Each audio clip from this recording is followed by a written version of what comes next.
Man, that shift sucks. I hear it all the time. I can understand why people say it. I used to think the same thing. I still do some days. I'm one of the lucky people that go to work while everybody else is sleeping soundly in their nice warm bed. It does have its perks though. Most importantly for me, I'm all by myself, all night long. No bosses breathing down my neck. No coworkers getting on my nerves. Truth is, I just don't play very well with others. Never have. It's how I landed here on the midnight shift in the first place. I was getting under everybody's skin during the day, and I'd had my fill of them as well. I'd ruffled too many feathers, as I often do. They probably would have just canned me altogether except for the fact that I'm damn good at my job, so they just changed my shift instead. All's well that ends well. And if I'm being completely honest, I was happy they did it. I mean, don't get me wrong, it's far from perfect. Sleeping during the day can be problematic.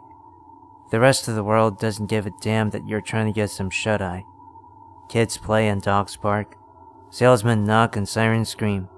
All things considered though, everything was actually going really smoothly until the problem with the drain started. You see, I'm an overnight engineer in an office building. It's not a huge building, not a skyscraper or anything like that, but big enough to need a mechanic to babysit it all night. There's a whole mess of systems running 24/7 in a big building to keep everything ticking the way it's supposed to.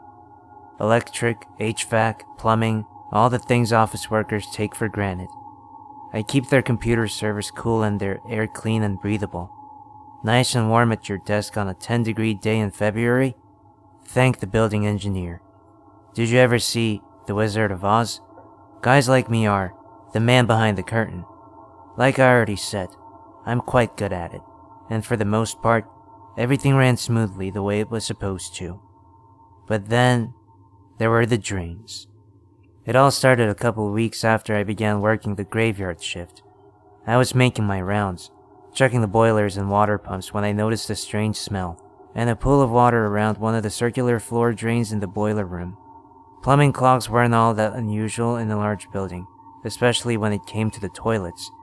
You can't imagine what people try to flush down those things. But a clogged floor drain was unusual. They're really only there to help with damage control in the event of a flood if a boiler or a pump were to let go. To see one backed up was weird. Maybe one of the daytime guys swept the floor. Didn't feel like going to find a dustpan and swept a bunch of crap down there. When it came right down to it, the how and the why didn't matter. What did matter was that it was my problem at that point, and it needed to be fixed. So I got to work taking care of it like I had 100 times before 100 other clogged drains. I tried a plunger first, looking for the quick, easy fix, but that didn't do the trick. Grabbed a short manual auger to try to clear the trap out. The trap, in case you don't know, is the bent below a drain that stays filled with water all the time. The water in the trap forms a liquid seal, and it's the reason you don't smell an entire city sewer system every time you walk past a sink or toilet. It's also very prone to catching things and causing clogs. The auger didn't work either, which meant the problem was even deeper than that. It was time to break out the big guns. I went down to my shop and retrieved the end-all be-all of drain-clearing tools. A heavy-duty 200-foot-long motorized snake. Enough length and power to tackle even the nastiest blockages.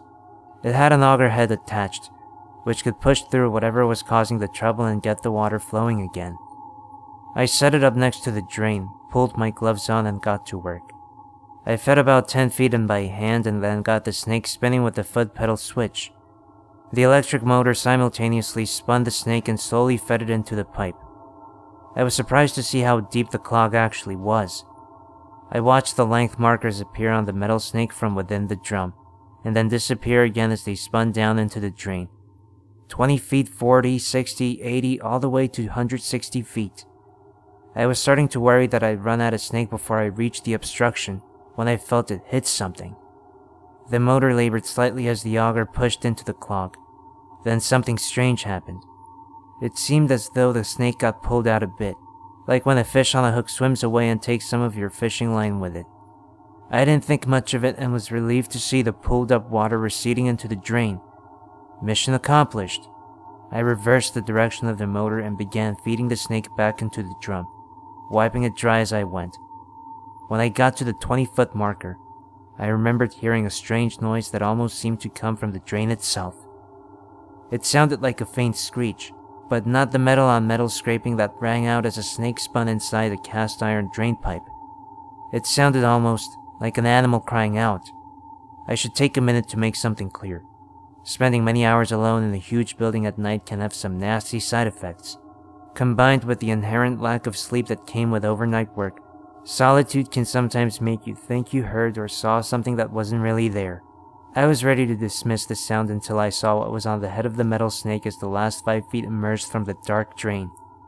There was a strand of what looked like dark grayish rubber hung up on the auger. There was also some slimy pinkish matter around it, and I couldn't for the life of me imagine what it was that I had just spun the snake into. I didn't think much more of it as I wiped the snake clean and started mopping up around the drain. After that, the rest of the night played out like any other, and I went home as soon as my relief arrived. I had some trouble sleeping the night, and had what I can only describe as a general feeling of unease that I couldn't quite put my finger on. After tossing and turning for the most of the afternoon, sleep finally did take me. I only got about 3 hours worth, however, before I heard the alarm buzzing to signal the start of a new workday. I didn't get along with any of the daytime engineers, and we rarely spoke. Instead, I always learned of the day's events by reading the long book that we kept in our control room. On that particular day, I saw that a different drain had backed up in the basement. Much like the night before, they had needed the big snake to clear it. This didn't surprise me too much. Sometimes, when you cleared a blockage, it would get itself stuck further down the line, and you'd end up with another clog shortly after. I assumed that's what had happened. On the bright side, the basement was the last stop on the way to the sewer, so if they cleared the blockage down there, I figured that it would be gone for good. Unfortunately, I'd soon learn otherwise.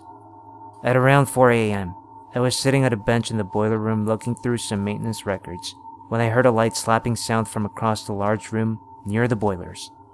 I walked over to check it out, and as I approached, I could see the all-familiar sheen of pooled water around the floor drain closet to the boilers. As I got closer, I couldn't believe what I was seeing. The source of the wet slapping sound was a thin gray tendril protruding from the drain, about 8 inches long. It seemed to be flipping around, slapping the floor surrounding the drain. My heart started racing as I gawked at what quite clearly seemed to be a limb of something alive inside a mechanical room floor drain. I reached for a nearby broom and swatted at it, but it just started slapping around more eagerly, as if excited by the new stimulus. Beginning to panic, I did the first thing that I thought of, and ran over to the boiler's blow-down valve, used for bleeding off 190-degree boiler water into the drain, which was currently home to the curious gray nuisance. I opened the valve just a bit, and the chemically treated, scalding hot water had the desired effect. The sound that followed was unmistakable. It is the same wounded screech that I had heard the night before, only much closer and much louder. The strip of flesh began to bubble and blister before retracting as fast as slippery gray lightning back down into the drain. The pool of boiler water, mixed with the water that had been there before, disappeared into the drain with a whoosh. I closed the boiler valve and tried to compose myself. Overtiredness was the obvious cause of this impossible hallucination, I told myself. The amount of sleep I was getting each night just wasn't enough for a human to operate properly on. Disbelief set in, and I started to wonder if I had dozed off at the bench in the boiler room and dreamt the whole thing. But there was no mistaking the smell, the awful putrid smell that now hung in the air. It was nearing the end of my shift, so I made all of my equipment trucks and retreated to the control room, which had absolutely positively no floor drains. A very desirable quality for me at that moment. I added my notes to the logbook, making no mention whatsoever of the particular events that would have been considered completely insane by the engineers that would come in to relieve me. Another restless day in bed. Very little sleep. I couldn't get the vision of the scaled tentacle and the sound of the horrible scream out of my mind. The alarm buzzer was silenced instantly by my hovering hand that had already been held above the alarm clock waiting for the number to change. By that time, my eyes felt puffy and irritated. My skin was crawling, and even the slightest sound seemed deafening. Anybody that has experienced long stretches with little sleep would recognize the symptoms. Severe, honest-to-God sleep deprivation was setting in. I was going to shower, but took one look at the drain in the tub and thought better of it. I splashed some cold water onto my face, pulled on some clothes that seemed relatively clean, and headed out to work. When I arrived, the logbook detailed a busy day that had been plagued with complaints of slow-draining sinks and gurgling toilets that wouldn't clear completely when flushed. My nightly rounds eventually brought me into the boiler room, where I saw not one, but 3 tendrils of at least 2 feet in length slapping and probing around the boiler drain that was once again very badly clogged with a very large pool of water around it. Without a moment of hesitation, I went to the shop and retrieved the foot pedal-operated drain snake once again. Only this time I switched the auger tip out for a heavy-duty cutting head, guaranteed to rip through and clear any blockage when other attachments won't get the job done. When I returned to the boiler room, I plugged in and readied the snake close to the boilers, but not close enough to be within reach of the hideous gray tentacles. I cracked the boiler drain valve slightly as I had the night before, releasing a bit more of the blistering hot water down into the drain. This caused the creature in the drain to screech and retreat partially back down into the drain. Acting as fast as I could, I immediately fed the snake forcefully down the drain several feet, pushing the tendrils further down and causing another loud cry of pain. The creature let out a different, angrier roar now, and tendrils shot up and out, in spite of the thick metal coil that I was hand-feeding hard into what I assumed was the creature's body. I was beginning to reach for the foot switch, but the tentacles started weaving feverishly, and then they began wrapping themselves up and around the heavy metal snake. Before I could even process what was happening, one had started wrapping itself around my wrist. I recoiled quickly and managed to pull my left hand free, but in the next instant, 2 more thick tendrils had started slithering their way around my right wrist and then up my entire arm. Panicked, I tried to pull and rip at the thick slimy bonds with my left hand, but more tentacles emerged from the drain to wrap that hand as well. They were moving too fast for me to contend with, and I quickly found myself overpowered. Nothing that had happened up until that point compared to the terror and despair that I felt next. Unable to free myself, I felt that, slowly but surely, I was being pulled toward the drain. There was nothing that I could do, and my hands had become useless in the tangle of gray whips. Head first, I was sliding inch by horrifying inch closer to the 4th-inch drain opening that this creature intended to somehow squeeze me through. In a moment of complete and utter dumb luck, I saw that my foot was very close to the pedal switch that would engage the snake motor. With every last bit of my remaining strength, I pulled back hard against the creature enough to swing my leg over and just barely catch the switch with the very tip of my toe. The result was immediate, and very effective. The motor whirred to life, and some of the tendrils released at once, flailing frantically around the drain. Others got bound up around the now spinning snake and were ripped apart from the sheer force. The pool of water around the drain began to change color to first a light pink, and then a deep, thick crimson. The snake's cutting blades continued to tear through the soft flesh of the unseen creature with the steady rhythmic churning that only a strong electric motor can provide. The tendrils moved wildly at first, then more slowly. Finally, to my great relief, they stopped moving altogether. I took my foot off the switch and became aware of very welcomed relative silence in the boiler room. Another moment later, the gray appendages receded completely into the drain and the pooled blood and water went down with them, bubbling and gurgling as it slowly disappeared into the darkness.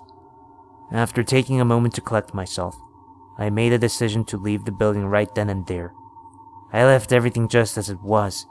When the day shift arrived, they'd inexplicably find 100 feet of bloody snakes stuck in the drain pipe in the boiler room, and that was perfectly fine by me. If I had tried to explain, they would never have believed me anyway. I'm not sure how many days it has been, but I do know that I still haven't slept. Since then, I spend most of my time in my bedroom, far from most of my house's indoor plumbing. There's a bucket that I have close by for when nature calls. Every time I feel as though I'm about to drift off to sleep, I hear the soft, wet slapping that I heard the first night when I saw the tentacle. Every time I get out of bed to check the kitchen and bathroom, however, the sound stops, and I don't find anything there.